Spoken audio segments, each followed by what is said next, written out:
follow in your path, Lord, to follow without fainting, bowing at your throne, Lord, and never looking back. Amarte solo a ti, Signor. Amarte solo a ti, Signor. Amarte solo a ti, Signor. Y no mirar atrás,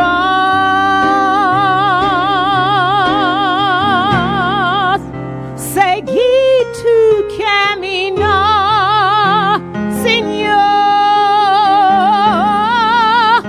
Seguir sin desmayar, Señor. Postrado ante tu altar, Señor, y no mirar atrás.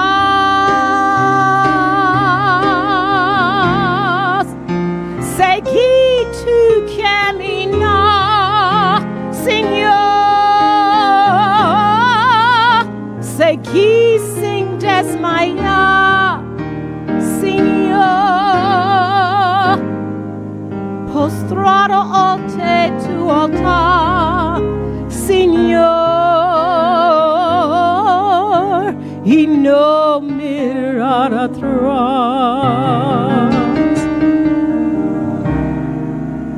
I love only you, Lord. I love only you, Lord. I love only you, Lord. My heart wants only you.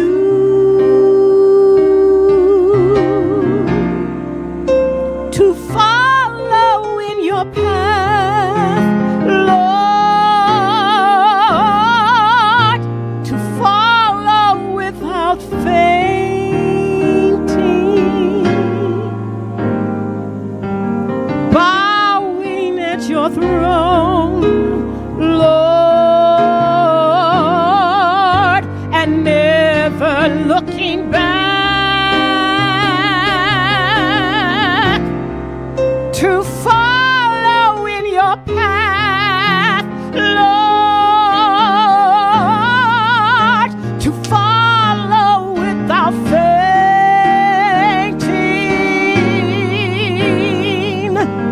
bowing at your throne, Lord, and never looking back.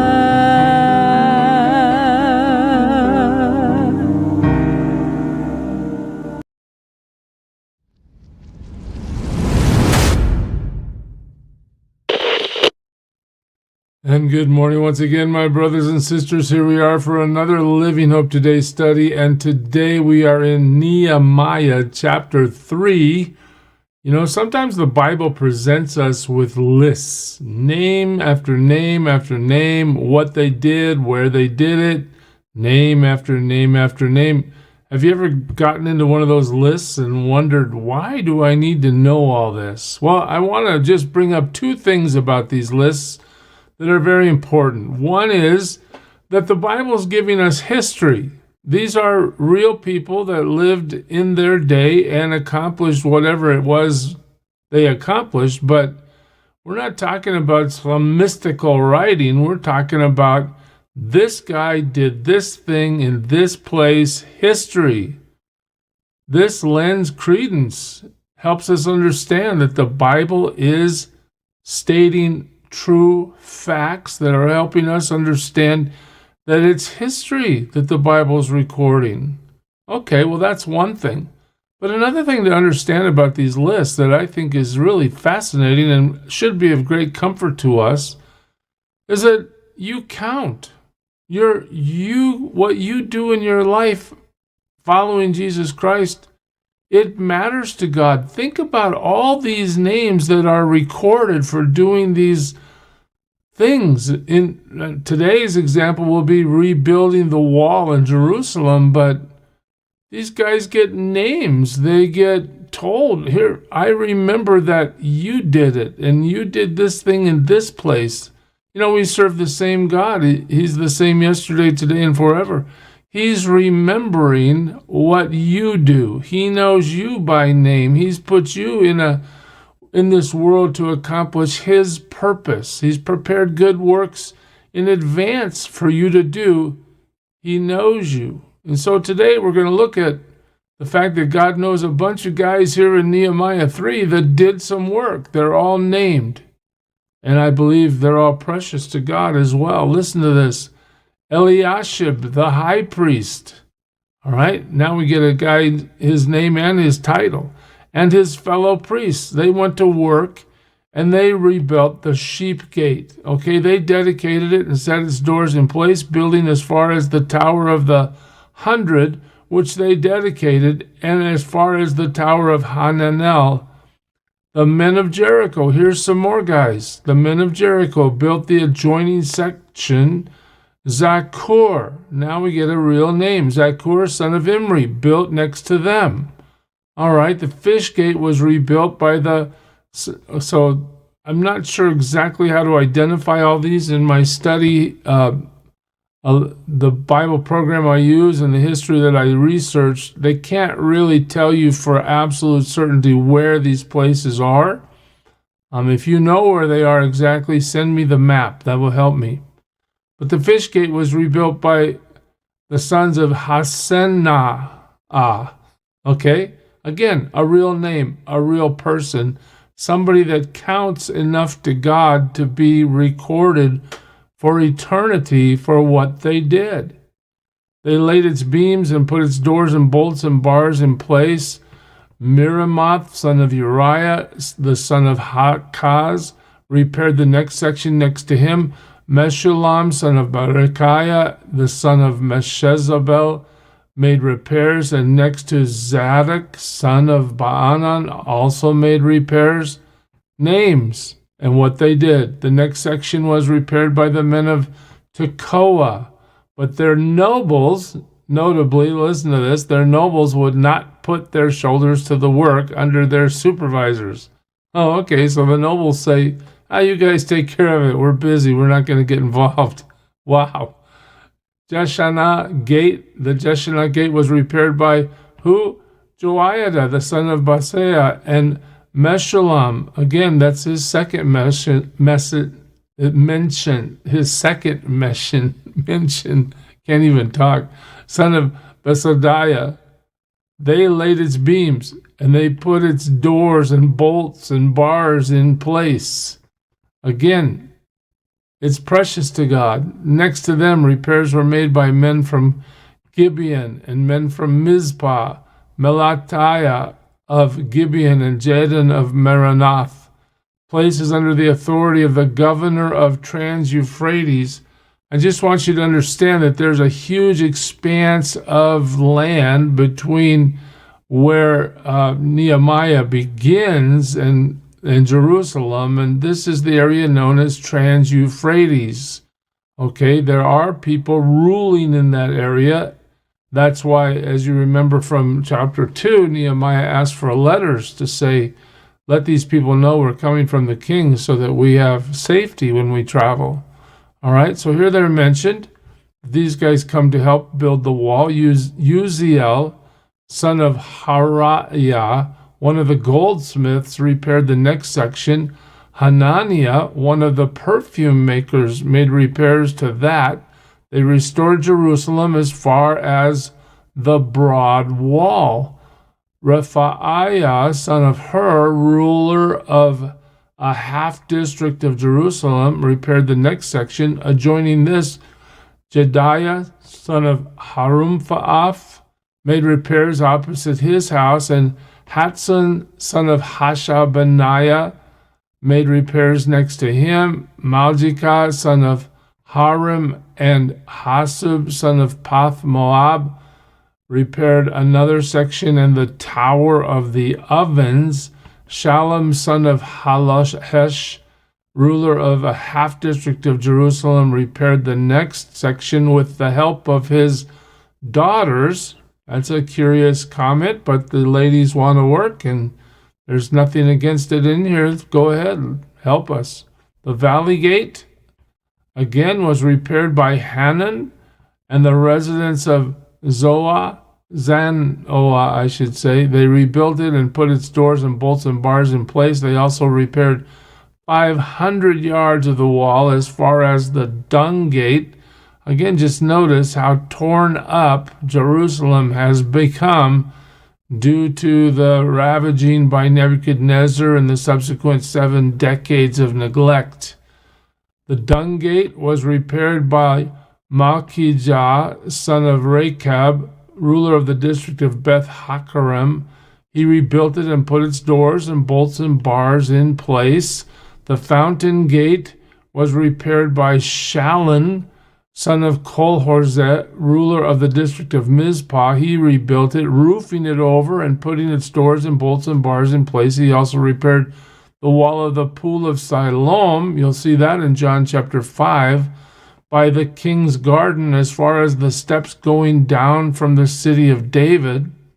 Beyond him, Nehemiah, son of Azbuk. Nehemiah, son of Azbuk, ruler of a half-district of Bethsur, made repairs up to a point opposite the tombs of David, as far as the artificial pool and the house of the heroes. Again, these are markers that have largely been lost to history. Next to him, the repairs were made by the Levites under Rehum, son of Bani. So now we see the Levites getting involved under Rehum, son of Bani. Beside him, Hashabiah, ruler of half the district of Keilah, carried out repairs for his district. Next to him, the repairs were made by their countrymen under Benui, son of Henadad, ruler of the other half district of Keilah.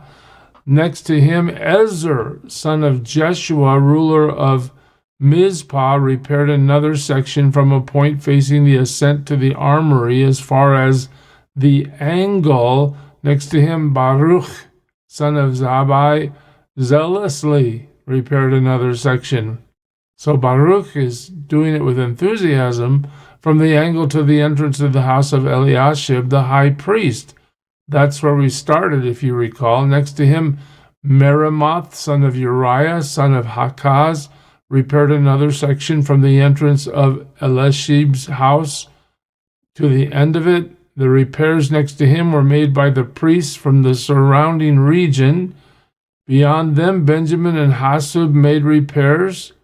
Again, just notice the detail. In front of their house and next to them, Azariah, son of Maasai, the son of Anaiah, made repairs beside his house. Next to him, Benui, son of Henadad, repaired another section from Hazariah's house to the angle and the corner, and Palal, son of Uzai, worked opposite the angle and the tower projecting from the upper palace near the court of the guard. Next to him, Pedaiah, son of Parash, and the temple servants living on the hill of Ophel. So now we have also servants of the temple. They made repairs to a point opposite the water gate toward the east and projecting tower. So here we have the water gate mentioned to us.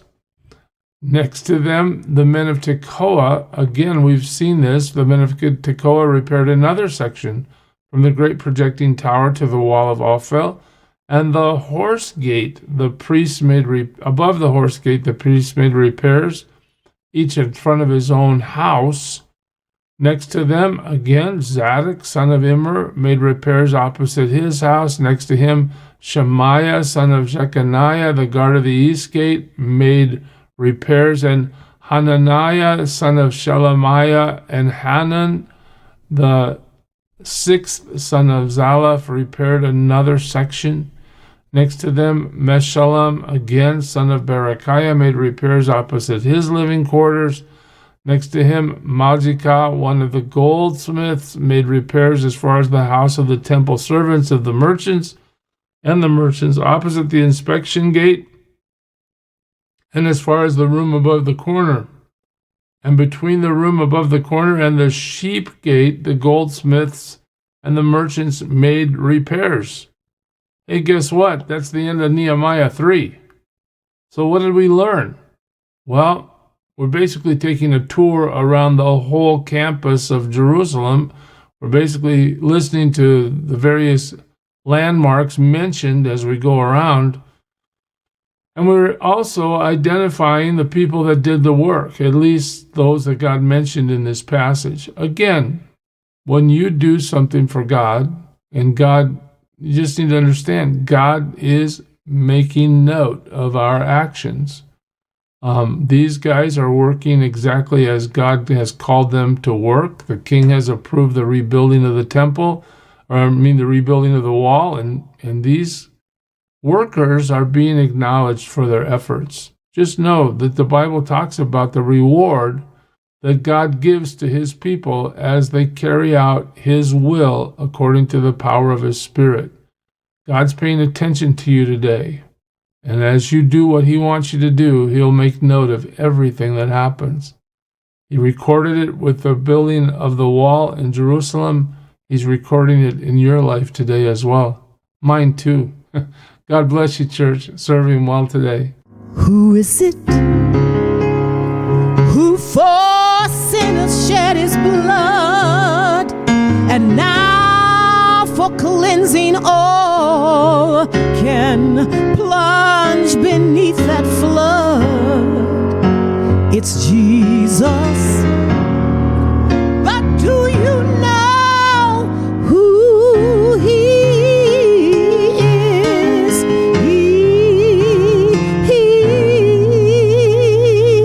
He's the